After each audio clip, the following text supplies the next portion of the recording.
اگلے روز صبح میں نے جا کر عدالت سے سرچ وارنٹ حاصل کر لیا۔ پھر میں اور اعجاز چودھری حشمت علی کی حویلی کی جانب روانہ ہو گئے۔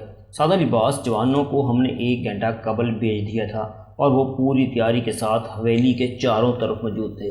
یہ انتظامات میں نے اس لیے کیے تھے کہ اگر شہابو نے کسی خفیہ راستے سے حویلی سے فرار ہونے کی کوشش کی تو اس کی اس کوشش کو ناکام بنایا جا سکے۔ ہم دونوں اس وقت وردی میں تھے۔ چودھری حشمت علی اس وقت حویلی ہی میں تھا اور بیٹھک میں موجود لوگوں سے باتیں کر رہا تھا۔ ہماری آمد پر اسے ذرا سی بھی پریشانی نہیں ہوئی۔ اس نے خوش دلی سے ہمارا استقبال کیا، ہمیں بیٹھنے کے لیے کہا اور ہماری آمد کا مقصد پوچھا۔ میں نے چھڑتے ہی کہا، ہم یہاں بیٹھنے کے لیے نہیں آئے، شہابو کو ہمارے حوالے کر دیں۔ شہابو کا نام سن کر اس کے چہرے پر ایک لمحے کے لیے تغیر نمودار ہوا، مگر دوسرے ہی لمحے وہ چہرے کے تاثرات پر قابو پا کر بولا، ملک صاحب آپ تشریف تو رکھیں، ذرا ہمیں خدمت کا موقع تو دیں۔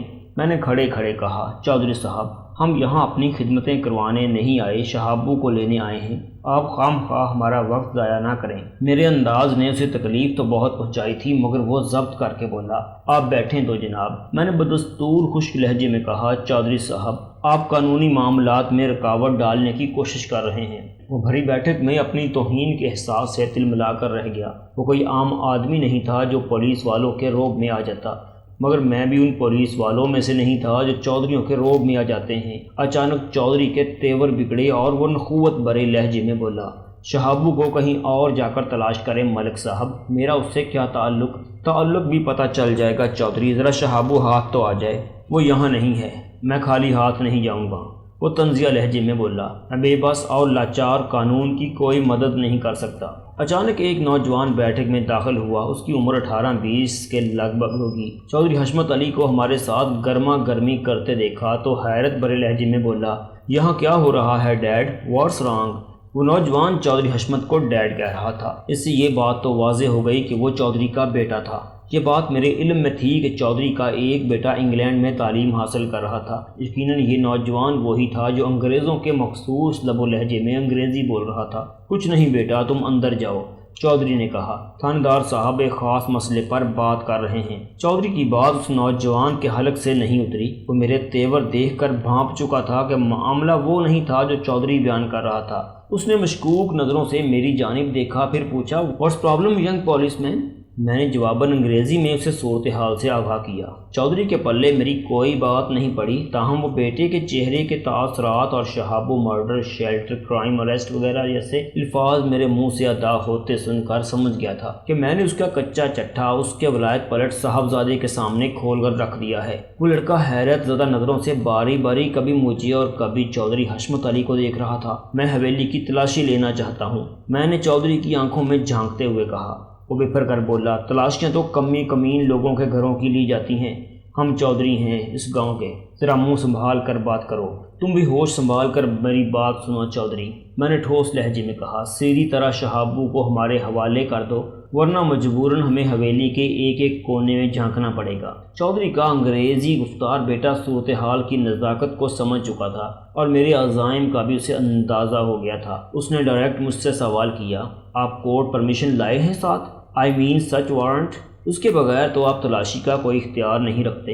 اس نے اپنی دانست میں مجھے چت کرنے کی کوشش کی تھی، مگر میں بھی کوئی کچی گولیاں نہیں کھیلا ہوا تھا۔ میں نے جیب سے خانہ تلاشی کا عدالتی اجازت نامہ نکال کر اس کی نظروں کے سامنے لہرایا۔ اس نے میرے ہاتھ سے وارنٹ لے کر بغور اس کا جائزہ لیا، پھر مطمئن ہونے کے بعد وارنٹ مجھے واپس دیتے ہوئے بولا، او آئی سی، یو آر فلی پریپیئرڈ، آپ تو پوری تیاری کے ساتھ آئے ہیں۔ میں نے جواب دیا، یس وہ اٹ از۔ چودھری زادے نے سوالیہ نظروں سے اپنے باپ کی جانب دیکھا۔ سرچ وارنٹ کی موجودگی میں چودھری کے لیے کسی حیل و حجت کی گنجائش باقی نہیں رہی تھی۔ وہ اب ہمارے راستے کی دیوار نہیں بن سکتا تھا۔ اپنی ناکامی پر وہ اندر ہی اندر پیچ و تاب کھا رہا تھا، مگر اس کا بس نہیں چلتا تھا کہ ہمیں بے عزت کر کے اپنی حویلی سے نکال دیتا۔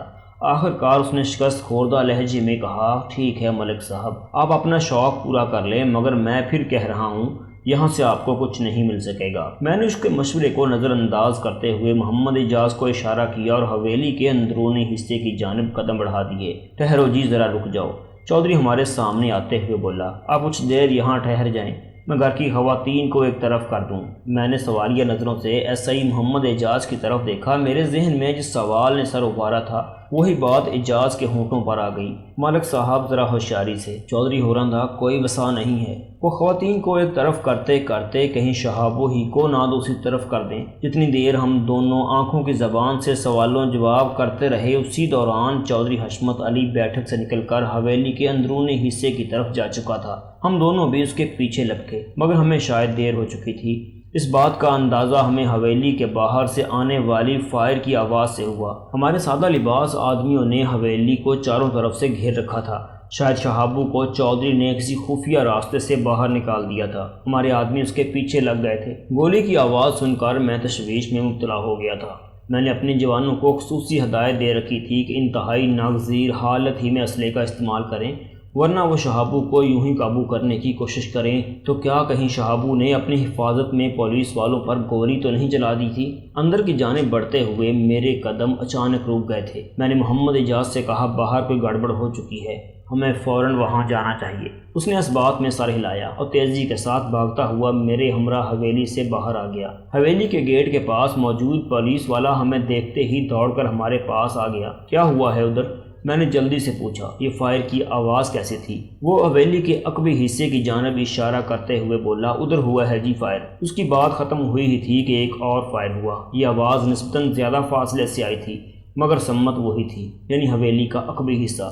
میں ایسے ہی اعجاز کے ساتھ بھاگتا ہوا حویلی کے عقبی حصے کی طرف پہنچا۔ وہاں دو سادہ لباس کانسٹیبلوں نے اپنے ایک ساتھی کو تھام رکھا تھا۔ جس سپاہی کو انہوں نے سہارا دے رکھا تھا اس کا بازو شدید زخمی تھا اور وہاں سے خون گھل گھل نکل رہا تھا۔ میرے استفسار پر ایک کانسٹیبل نے بتایا، وہ مسلح ہے جناب۔ اس کا اشارہ مفروض شہابو کی طرف تھا۔ وہ جیسے ہی حویلی کے پچھلے حصے سے برآمد ہوا، ہم نے اسے قابو کرنے کی کوشش کی۔ منظور علی تو تقریباً اس کے سر پر پہنچ چکا تھا۔ اس مردود نے آؤ دیکھا نہ تاؤ فوراً منظور پر فائر کر دیا۔ جب تک ہم دونوں اپنے ہتھیار برآمد کرتے، شہابو نے کھیتوں کی جانب دوڑ لگا دی۔ باقی لوگ کدھر ہیں؟ فائرنگ کی آواز سن کر سب اسی طرف چلے آئے تھے۔ اس نے بتایا، بس ہم دو ہی یہاں ہیں، وہ تمام لوگ شہابو کے تعاقب میں گئے ہیں۔ ہم زخمی منظور کے پاس رک گئے تھے، تم اسے فوراً ہسپتال پہنچاؤ۔ میں نے تو حکمانہ لہجے میں کہا، ہری اپ۔ اوکے سر، انہوں نے بیک زبان کہا اور زخمی سپاہی منظور کو تانگے میں ڈال کر شہر کی جانب روانہ ہو گئے۔ کھیتوں کی جانب سے ایک اور فائر کی آواز آئی۔ ہم نے کھیتوں کی طرف دوڑ لگا دی۔ میں نے دیکھا مسلح پولیس فورس مکئی کے کھیتوں میں داخل ہو رہی تھی۔ میں نے چیخ کر انہیں ایسا کرنے سے روک دیا۔ ٹھہر جاؤ، کوئی کھیت کے اندر نہ جائے، بلکہ اس کھیت کو چاروں طرف سے گھیر لو۔ شہابو کے افراد کے تمام راستے مسدود کر دو۔ وہ تمام جوان رک گئے۔ اتنی دیر میں ہم بھی وہاں پہنچ گئے۔ میرے حکم کے مطابق انہوں نے جلدی سے پورے کھیت کو اپنے نرغے میں لے لیا۔ کھیت زیادہ بڑا نہیں تھا۔ خوش قسمتی ہمارا ساتھ دے رہی تھی کہ مکئی کی کٹائی کا سیزن چل رہا تھا۔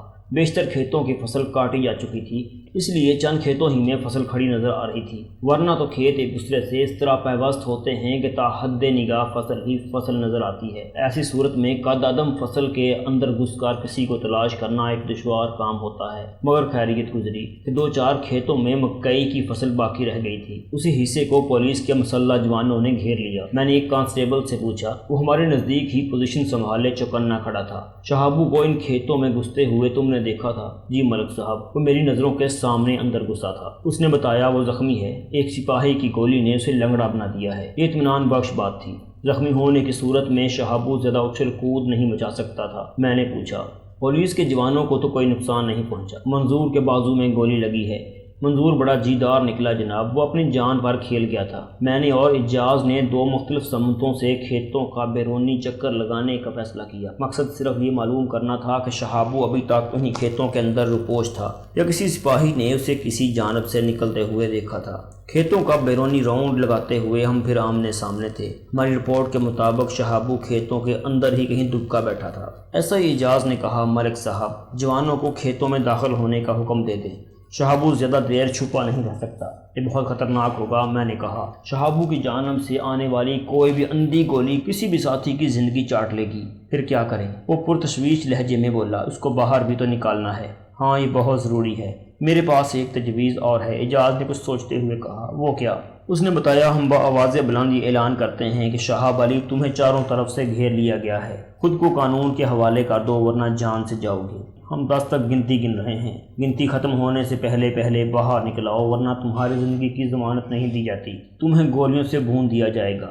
اگر تم بلا ارادہ خود کو پولیس کے حوالے کر دو گے تو تمہارے ساتھ خصوصی رعایت کی جائے گی۔ اپنی بات ختم کرنے کے بعد اس نے کہا، اس قسم کی ترغیب دے کر اسے کھیتوں سے باہر لایا جا سکتا ہے۔ تجویز تو تمہاری مناسب معلوم ہوتی ہے، میں نے سر ہلا کر کہا، مگر مجھے امید نہیں کہ اس کے سود مند نتائج برآمد ہوں۔ پھر بھی ٹرائی کرنے میں کیا حرج ہے؟ کوئی حرج نہیں تھا، اس لیے میں نے اجازت دے دی۔ بلند آواز میں بولنے والے ایک سپاہی سے یہی اعلان من و عن کروایا گیا، پھر اس اعلان کو وقفے وقفے سے کئی بار دہرایا گیا، مگر میرے توقع کے مطابق کوئی فائدہ نہ ہوا۔ ہم کھیتوں کے باہر انتظار کی گھڑیاں گنتے رہے اور شہابو کے کان پر جوں تک نہ رنگی۔ میں نے سوالیہ نظروں سے ایس آئی اعجاز کی طرف دیکھا۔ اس نے جلدی سے کہا، اب کیا کریں ملک صاحب، ایک تجویز میرے پاس بھی ہے۔ میں نے سنجیدہ لہجے میں کہا، مجھے یقین ہے کہ وہ نہایت ہی مؤثر ثابت ہوگی۔ میں ایس آئی اعجاز کا افسر تھا، میرے پاس اس سے زیادہ اختیارات تھے۔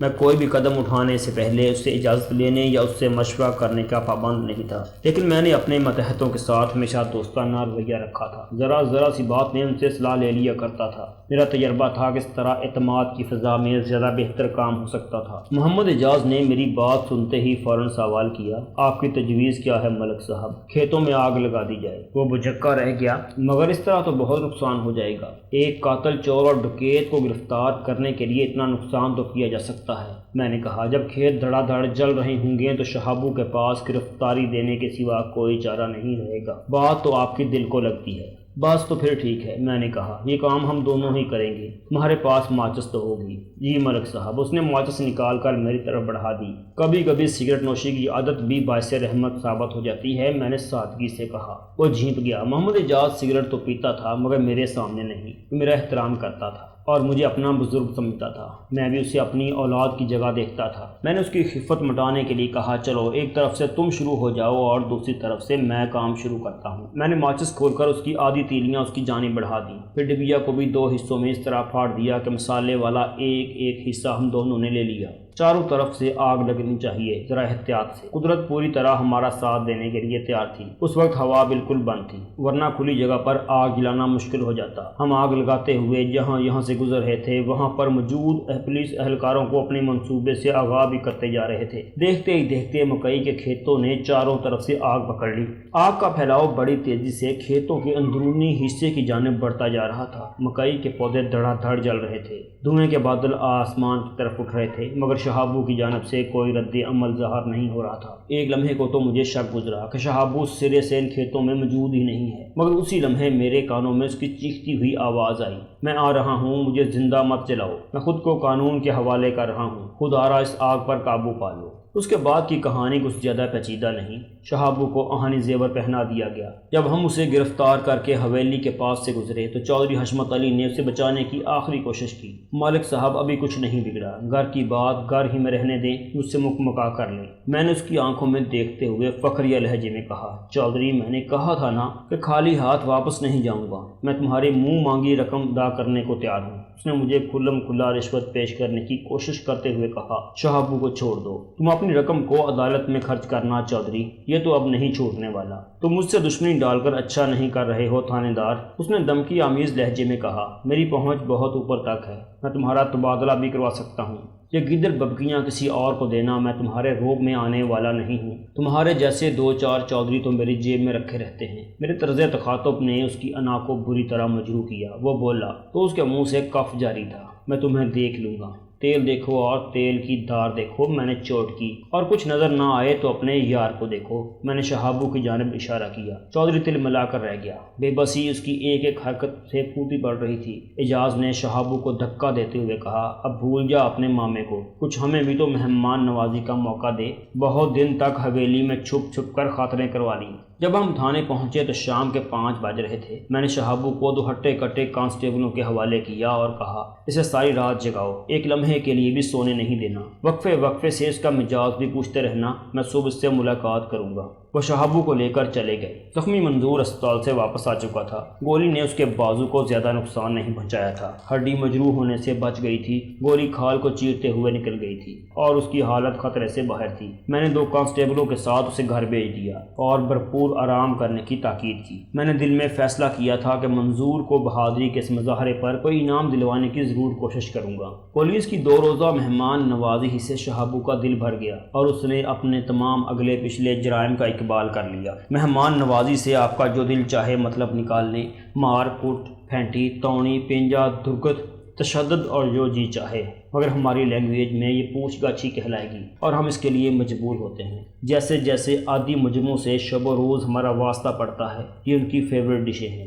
وہ انہی لذیذ ڈشوں کے طفیل اپنی زبان کھولنے کے بعد تیار ہوتے ہیں، ورنہ کیا انہیں پاگل کتے نے کاٹا ہے تو جرم کرنے کے فوراً بعد تھانے حاضر ہو جائیں اور دست بستہ آ کر عرض کریں، تھانے دار صاحب ہم سے فلاں فلاں خطا ہو گئی ہے، آپ برائے مہربانی ہمیں گرفتار کر کے اپنی میزبانی کا شرف بخشیں، خدا آپ کا بھلا کرے۔ شہابو نے جو اقبالی بیان دیا اس کا خلاصہ یہ ہے۔ وہ طویل عرصے سے چودھری حشمت علی کے اشاروں پر ناچ رہا، دنگا فساد، چوری، ڈکیتی اور اسی نوعیت کے دوسرے جرائم اس کا اوڑھنا بچھونا تھا۔ سنگین قسم کے جرائم کی وارداتیں وہ آس پاس کے گاؤں میں جا کر کرتا تھا اور جو کچھ بھی ہاتھ لگتا تھا وہ چودھری کے حوالے کر دیتا تھا۔ چودھری اس کی بھرپور پشت پناہی کرتا تھا اور اسے بھرپور تحفظ بھی فراہم کرتا تھا۔ فتح محمد کی بیٹی کے زیورات اور دیگر قیمتی سامان بھی چودھری کی حویلی سے برآمد ہو گیا۔ شہابو نے باقاعدہ ایک چھوٹا سا گروہ بنا رکھا تھا جس کا وہ سرگنا تھا۔ اس کے 3 ساتھی فتح محمد کے گاؤں کی پولیس کے ہتھے چڑھ چکے تھے۔ شہابو قسمت سے ہمارے حصے میں آیا تھا۔ میں نے مذکورہ گاؤں میں شہابو کی گرفتاری کی اطلاع متعلقہ تھانے کو پہنچا دی۔ وقوع کی رات جس رات جیدہ قتل ہوا، شہابو اور جیدے میں خاصی تلخ کلامی ہو گئی تھی اور وہ مارنے مرنے پر آمادہ نظر آتے تھے۔ جیدے نے غصے میں شہابو کو مادرزاد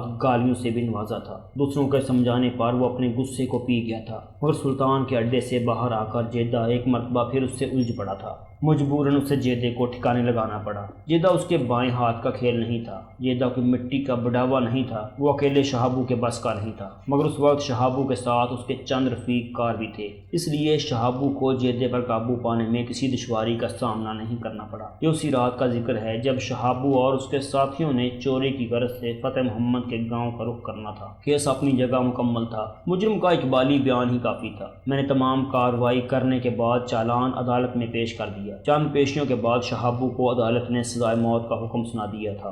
بعد ازاں چودھری حشمت بڑی عدالت میں یہ مقدمہ لے گیا تھا اور کیس کچھ عرصہ مزید چلا، مگر اس سے کوئی خاص فائدہ نہ ہوا اور اعلیٰ عدالت نے بھی شہابو کے خلاف ڈگری دے دی تھی۔ تاہم اتنا ہوا کہ اس بھاگ دوڑ کے نتیجے میں اس کی سزائے موت عمر قید میں بدل گئی۔ اس واقعے کے 1 سال بعد زری ذوالفقار الف زلفی کی بیوی بن کر اس کے گھر آ گئی۔ زلفی کی پہلی بیوی کو کھیتوں میں کسی زہریلے سانپ نے ڈس لیا تھا اور وہ بچ نہ سکی۔ زری زلفی کی دوسری بیوی تھی، جبکہ وہ زری کا تیسرا شوہر تھا۔ قدرت کے کھیل بھی نرالے ہوتے ہیں، سمجھ میں نہیں آتے۔ وہ بچھڑ کر مل گئے تھے، اب انہیں کسی حلوائی کی دکان کی آڑ میں چھپ چھپ کر ملنے کی ضرورت نہیں تھی۔ قدرت کے کارخانے میں ہر کام کا وقت مقرر ہے، انسانی عقل اسے سمجھنے سے قاصر ہے۔ مقتول جیدے کی ماں عنایت بی بی کے بقول زرینہ عرف زری ایک ڈائن تھی جو اپنے 2 شوہروں کو کھا گئی تھی۔ اب تیسرے کی باری تھی، مگر ایسی کوئی بات ظہور پذیر نہیں ہوئی۔ میں جب تک اس تھانے میں رہا اور جب بھی ان سے ملاقات ہوئی میں نے انہیں خوش و خرم ہی پایا۔